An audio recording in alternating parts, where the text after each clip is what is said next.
সামনেই Copa America, এর জন্য ভালো স্কোয়াড নিয়ে কোপা আমেরিকা জয়ের চেষ্টা করবে ব্রাজিল দল।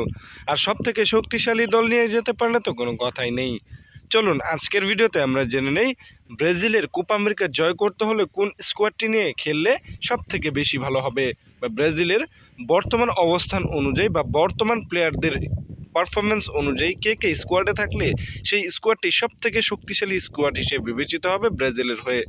চলুন আজকের ভিডিওতে আমরা সম্পূর্ণ বিষয়টি দেখে নিব।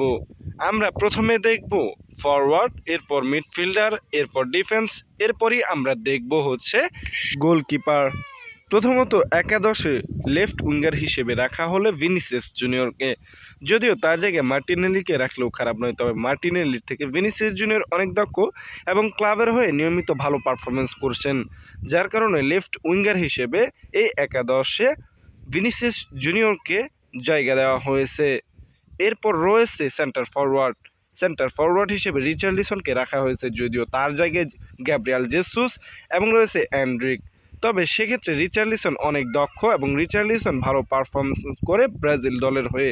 ক্লাবের হয়ে যেমনই করুক, ব্রাজিল দলের হয়ে ভালো পারফরমেন্স করে, যার কারণে রিচার্লিসনকে সেন্টার ফরওয়ার্ড এবং রয়েছে রাইট উইঙ্গারে রদ্রিগোকে রাখা হয়েছে। তবে তার জায়গায় রাফিনিয়াও কিন্তু খারাপ না, তবে রাফিনিয়ার বিবেচনায় রদ্রিগো অনেক এগিয়ে, ক্লাব পারফরমেন্সে সব থেকে এগিয়ে বা রাফিনিয়ার থেকে এগিয়ে রদ্রিগো, যার কারণে এই স্কোয়াডে জায়গা হয়েছে রদ্রিগোর।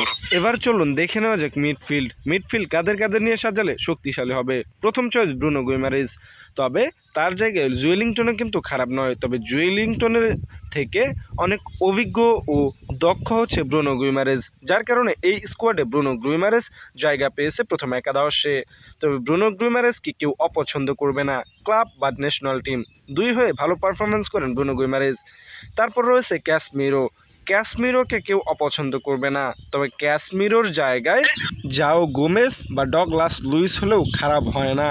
তবে ক্যাসমিরোই বেটার, কেননা সে অন্যদের তুলনায় অনেক বেশি দক্ষ ও অভিজ্ঞ, যার কারণে এই স্কোয়াডে জায়গা পেয়েছে ক্যাসমিরো। এরপর রয়েছেন লুকাস পাকুয়েতা, তার জায়গায় আন্দ্রে পেরেরাও কিন্তু কম নয়, তবে আন্দ্রে পেরেরা থেকে লুকাস পাকুয়েতা ব্রাজিল দলের হয়ে বেশি ম্যাচ ও বেশি সময় পারফরমেন্স করেছেন, তার পারফরমেন্স খারাপ নয়, তবে ব্রাজিল দলের হয়ে আন্দ্রে পেরেরারও কিন্তু আগ্রহ কম নয়, এক্ষেত্রে লুকাস পাকুয়েতাই ভালো হবে। এবার চলুন আমরা দেখে নেই ডিফেন্স লাইন কেমন হলে শক্তিশালী স্কোয়াড হবে ব্রাজিলের। সো ডিফেন্স লাইনে দিকে নজর দেওয়া যাক।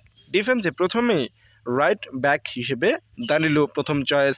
দানিলোর জায়গায় ইয়ান কৌতো হলেও কিন্তু খারাপ হয় না, তবে ইয়ান কৌতোর থেকে অনেক অভিজ্ঞ ও দক্ষ হচ্ছে দানিলো, সে পরীক্ষিত, সে অনেক আগে থেকেই খেলে ব্রাজিল দলে, সুতরাং তাকে প্রথম একাদশে রাখাটাই বেটার হবে।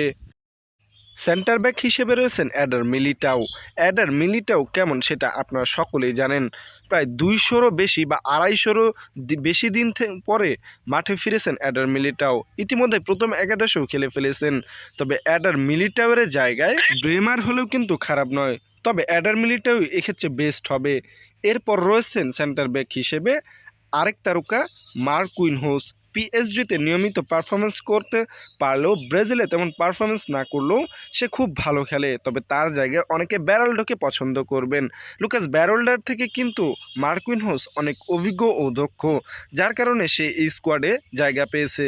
এরপর লেফট ব্যাকে সব থেকে ভালো এবং সব থেকে চয়েসফুল হবে ওয়েন্ডাল এফসি পোর্তোর হয়ে নিয়মিত ম্যাচ খেলা থেকে শুরু করে নিয়মিত ভালো পারফরমেন্স দিয়ে আসতেছেন।